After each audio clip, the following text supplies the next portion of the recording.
When you find a bird's nest in your engine, a bird's nest? Then it's been a little while. Alright, here we go. So we got the oil pan off, and what I found was... Alright, so I don't know anything about this engine. I don't really know if it's got, you know, a broken crankshaft or the block is broken or something like that. And so before I even tear into the RV and start making modifications to the RV, I'm just going to take this engine apart and just see what's inside and see if we even have a good core to begin with. Alright, here we go. We're getting back to this engine. It's been a little while, and I have an old machinist's trick to tell how long a while has been a little while. When you find a bird's nest in your engine, a bird's nest? Then it's been a little while. Right there. You see that? You want to take a look? Wow, there's eggs in it! Yeah, there's eggs in it. Wow! I always wanted to have a bird egg. Well, there you go. You can sit on it for 3 months, and then I can get an you egg. get a little egg. Yeah, you get a little bird. Hey, you know what? We could wait for a little bit and then wait till the eggs hatch, and then we could have little baby. We could get one of the baby birds, right? And then I don't know about that. Then we'll never get our RV running. That's for sure. and then I can feed it mealworms. Anyway, things take a long time around here. Now I was gonna move it, and now we got this situation going on. Somehow the hook came off and the pin is gone. I have no idea where it went. It's somewhere. Presumably it didn't get cast into outer space, so it's probably around here somewhere, but I can't find it. And then we got that situation going on. The tire found it flat the other day and aired it up, and Yeah, I found it flat. Or did you find it before me? aired it up this morning, and now it's gone flat again, so I'll have to do something about that. Alright, so here's our mobile air compressor. Probably okay, it hasn't been that while. There you go. Alright, we'll let this thing air up for a minute, and then we'll go air up the tire.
Be pretty getting. What do you think?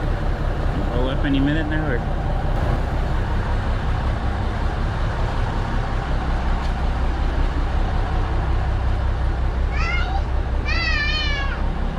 Hi, Tony. Hi. Man, look at that, huh? There it is. We got the nest out without breaking it. The eggs are still there. So we'll find a safe place to put that. Alright, here we go.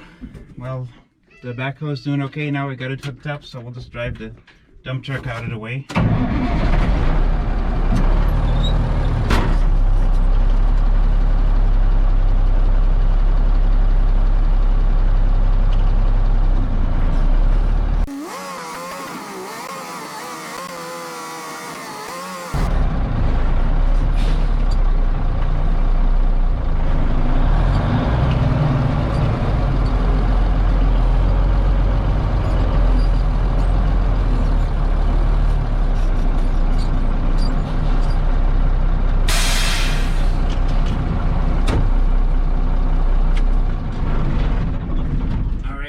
we go again. We'll try to see if we can move the engine this time.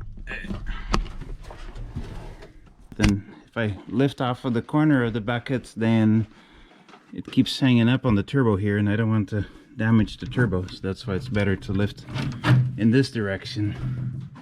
So we'll try this, and hopefully it's not going to try to tip the backhoe over.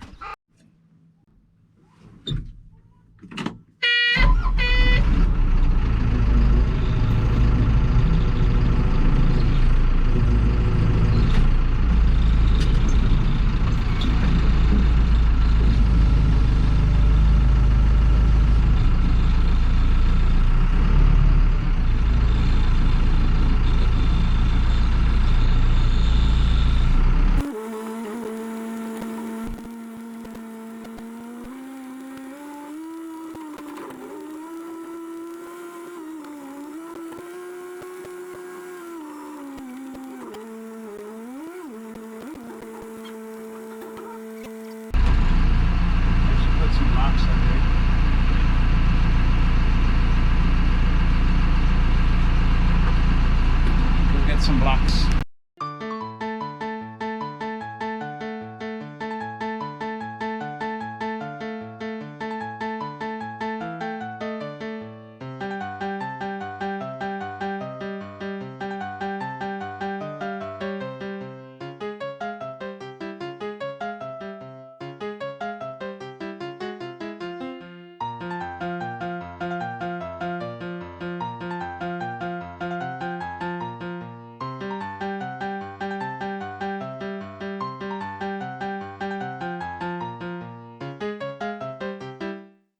You can see actually from this angle that these engines they're not actually a 90-degree V, they're a 60-degree V.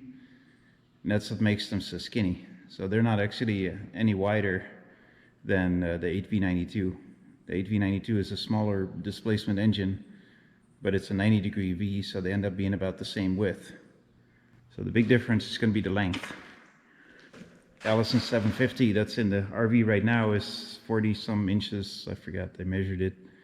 40 some inches long, and I'm going with an Allison 4500, which is actually only, I think, 33 inches long or 36. So we're saving about a foot on the transmission side, so that'll compensate for the extra length on the engine. All right, here we go. We got our helpers. How's it going, Edsel? Good.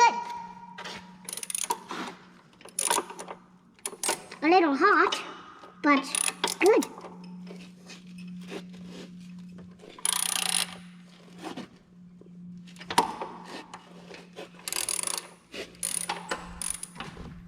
How's things going on this side?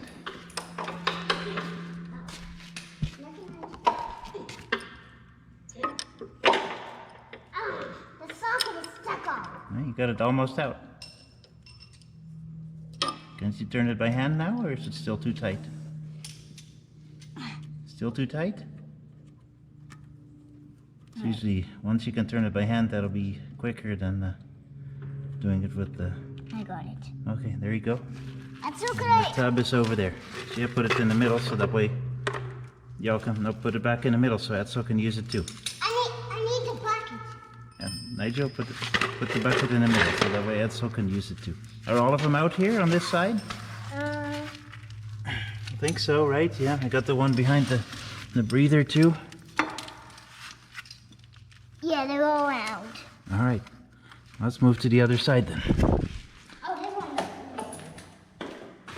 Can I do some on this side? Yeah. I'm getting pretty close to done. I'll get this thing out so that way it's that's not in our way. Right. So we just took the filter off to get to the bolts behind it, and this thing right on the back of it, it's just ripped right open. So, and that's an ominous sign, and the oil in it smells pretty burnt. There's So, oil coming out. Nigel got oil on his hand. well, yeah, it's oil filter mount. So, oil coming out of there. Yes. See? Okay. I got oil on my hands. Nigel, can I have the wrench? Yeah. Alright, so the first filter was burst, and then the second filter has what looks like water in it. So far things are not looking real good here for this engine, so we'll see. We're down to the last couple of bolts, and when we get the last couple of bolts off, then we'll put the floor jack under the pan, get the last bolts off, and then see if we can lower it down. I don't know if the pan is going to stick or if it's going to fall off, but it might be full of water also. In fact, it might be a good idea just to drain the whatever's in the pan before lowering it. I don't know how full it's going to be of water, so. Alright, here we go. So I put the trusty vice grip on this thing. Actually, I might want to turn it. This ball valve seemed to turn fairly easily, so. Yep, water. There's a bunch of water coming out. Water coming out. Well, that's no surprise, because we know that. There's a bunch of water coming out of the filter. At least the one thing that's I'm glad about, I guess, is at least it's clean looking water, not rusty water. If it was rusty water, then that would be even worse, right? If it's water, it's not fuel.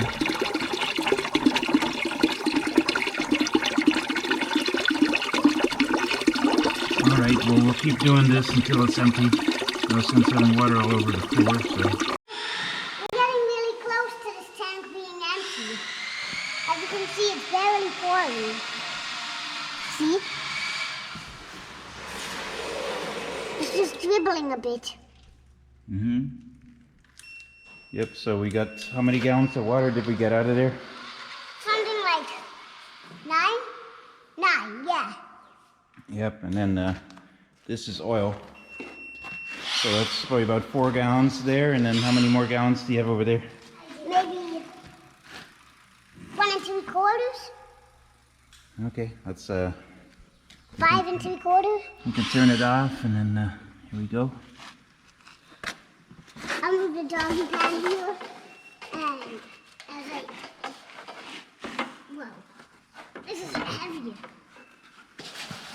So even that oil looked like nothing that you'd ever want to run in an engine, but at least it was oil, and the water underneath it looked really clean. So I think what happens is that the oil floats on top of the water, and so the oil doesn't allow air to get oxygen to get in the water, and so it doesn't actually rust very much, because we didn't see any rust in the water. It pretty much just looked clean water. What came out, so. Yeah, it just had a little bit of oil smell, but perfectly clean.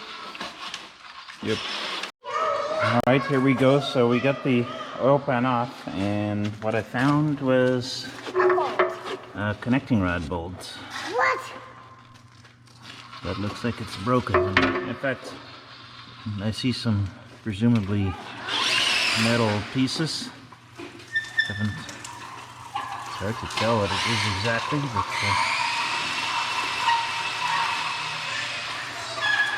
I know it's not something that's supposed to be in an oil pan. I did find, yep, right there. That's the connecting rod right there. I'm pretty curious what things look like, if it's got a spun bearing or what, so I'm gonna take this other bolt out of here and see what things look like. Alright, so that's the cap of the connecting rod, and so I just took it out, and it's not spun. It's looks like it's just in there the way it's supposed to be. What? So this is the main bearing. I don't know if I can get it out, but you see how this is a separate piece? Yeah. Would you be able to spin it? It'll. So what you normally do is you this has oil. It's supposed to have I think it has a hole somewhere in it. Oh, the hole is in the crankshaft side. So the engine has oil in it, right? And the oil is pressurized, and the oil is pumped in between this and the crankshaft. Okay. And the oil actually, because it has pressure on it, then it's like the crankshaft and the connecting rod are floating in the oil, so they're not actually touching each other. Okay. Now, if they do touch each other, if you get a bunch of dirt in here, what happens, it'll start grinding. And then it'll grind the bearing down till it can't get any contact. Right, it'll grind this thing all the way down. Right. You know, and then, because once it starts, then it goes really fast. Right. You know, because then it'll be banging and in there, right? It's supposed to be tight. So, it's got some wear on it, but it doesn't actually look all that bad. I've never seen oil mixed with water. Oh, well, you can easily see it here. It's got all this stuff is like that. You see how it's kind of white, right? Yeah. See, that's the bolt. That's the bolt that came out of the connecting rod. Right. It's broken. It's broken, yeah. Here, can you wipe off the end of it? I'll hold the bolt. Yeah. Just wipe off the end so we can see. I think it didn't just unscrew itself. It actually broke. Yep, that's broken, you see? Yeah. That bolt is surely broken, so... It wouldn't just unscrew itself like that.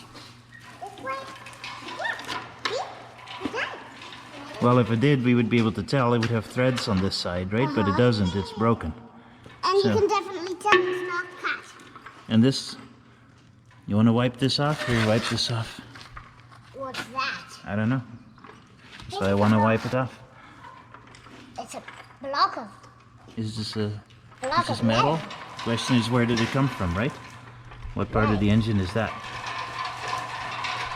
Doesn't really have a what? Hang on. Give me the bolt. Oh, do you think it's part of the bolt? Oh, it's part of the bolt. That's right. It's the end of the bolt. It's the end of the bolt. All right. Yes, I helped you. Hey, yeah, you sure did. I found out the story. Yeah, Inspector Gadget, huh? And here's the other bolt. Yep. I can just push that bolt right out. Let me see if I can get it all the way out. I can't quite get it out. I found what that piece was. Yep, I got it. So that's what those bolts look like. All right. Well, so I don't see any particular damage to the crankshaft. That's definitely good news, because these crankshafts are very, very expensive. Yeah, at least you said they're about $5,000 to $10,000. Yeah, they're about $5,000 to $10,000. So if that's broken, that would be a big setback. Yeah. All right, so it didn't look like the mother-bird was coming back, so we took custody of the eggs. Okay. So what we did is, I moved them around a little. yeah. So this bucket in the bottom, it has some water with a heating element in it. And then the heating element is controlled with the thermostat. There's our thermostat right there. Yeah. And then this is the temperature. Ooh, it doesn't read very well on the... It's kind of flickering on the camera. Okay. Edsel, what does the temperature say? The temperature says 93.3. It's gone up 0.2 degrees, 0.2 Fahrenheit. Yep. And what was the best temperature? 90? About 90? Yeah, 90 or 92. Yeah. So it's pretty close. You see, it's actually trying to cool because it's higher, but I think the outside temperature is higher than that. It's in the 90s outside right now. But it's okay. So the heater would heat it up if it cools down at night, but right now it's not doing anything because we only have a heating element. We don't have a cooling element. So we'll see. We'll keep this nice and humid. I remember my dad had a incubator, and this is kind of how it worked. It had warm water in the bottom, Someone have to go out. and then it has a thing to rotate the eggs every day. Right. So it keeps them kind of humid and warm. Whereas with us, we have to move them by hand. But Right. that's okay. All right, let's put the lid back on, and then we'll leave the. You already rotated them this morning, right? Yeah. Okay. So the All right, let's put the lid back on, and we'll leave the eggs alone. I think the eggs will be done long before the engine is done, that's for sure. All right, so let's go over what we've learned today. So there was a connecting rod bolt laying in the bottom of the oil pan. I am confident that the engine would not run for any length of time without that bolt in place. The opposite side of the connecting rod would be severely stressed, and the other bolts, either the bolt itself or the flange of the connecting rod, would fail in short order. And yet we saw that it hadn't. The cap was still there, the other bolt was still there. When we took the cap off, then the cap looked okay, the bearing looked okay, and the crankshaft looked okay. So all the major parts have survived whatever happened there without really much of any damage. And thus far, I don't see any reason that this engine wouldn't be rebuildable. Now, because this was an industrial engine, they actually come from the factory with a low oil pressure shutdown. These engines typically run unattended, right? They drive pumps or they drive drawworks or things like generators, things like that. And so people are not there to tend to them all the time. So they have a low oil pressure as well as a high temperature shutdown. So anytime the engine loses oil pressure, then the engine will stop running and it will not start up again unless it's got sufficient oil pressure. This picture has a bit of a shadow to it, but in the shadows there you can see that's the oil line connection for the low oil pressure shutdown, and it was in fact disconnected when I got the engine. Furthermore, somebody had removed a bunch of the bolts from the backing plate of the injection pump there, and so they were likely trying to figure out why this engine wouldn't start. They probably checked oil and yet the engine would not start, or maybe they were able to override it and get the engine to start and then realized it had some kind of bottom end noise. And that was likely when the engine was just taken out of service and put aside, and they put a new engine in its place. Now, at some point, the governor was taken off this engine. I don't know if they used it for the replacement engine right away or maybe at a later time. We don't really know what the exact sequence of events are, but they took that part off and it was left out in the weather, and so water could get in the engine there. And it certainly was of no surprise that we found a whole bunch of it right in the bottom of the crankcase. Now, I'm still a little bit confused about this split oil filter. This engine has a bypass in the oil supply system that allows oil to bypass the filter in case the filter gets plugged. And it also allows oil to drain directly into the pan if the pressure goes too high. So it shouldn't really build up that much pressure that it would split the oil filter. Now, all engines have that, and it still happens periodically that people have split oil filters, and that would also cause the engine to shut down. But it doesn't really seem likely that it would split an oil filter and break a rod bolt kind of around the same time. Now, since the other filter had mostly water in it, then it seems the more likely case that the filter has had water in it and the water froze, and that's what split the filter open. In the past, when I've seen stuff being split open by water, it usually didn't split open that much. If you look at this tear, I can just about put my finger in it, so it's still a little bit of a mystery to me why it split open that wide. I also don't quite understand how so much water got into the pressure side of the oil system. Even though the body of the pump was exposed to the weather, that would just drain back into the pan directly. And so it's not really clear to me how the water got into the filter. There was also milky muck on the crankshaft inside the connecting rod. Now that might have just come in from the crankshaft hanging in a bath of watery oil. So anyway, we've got a couple answers, and the answers that we got so far are positive, right? The crankshaft looks good, the connecting rod looks good. I haven't seen any of the major parts being broken or terribly rusted. There are still a lot of unknowns, so we'll just have to keep digging. We can make some hypotheses about what specifically happened to this engine, but at the end of the day, we'll just have to take it apart and look. We don't have enough information yet to make a complete diagnosis, and even we already know that the engine definitely will need to be completely torn down, so we'll just keep going and check everything real carefully as we go along. Let me know in the comments if you think my analysis so far is correct, or if I might have missed something, or if you know of something that I should look for and need to make sure that I don't miss any critical pieces. Let me know, and we'll see you next time.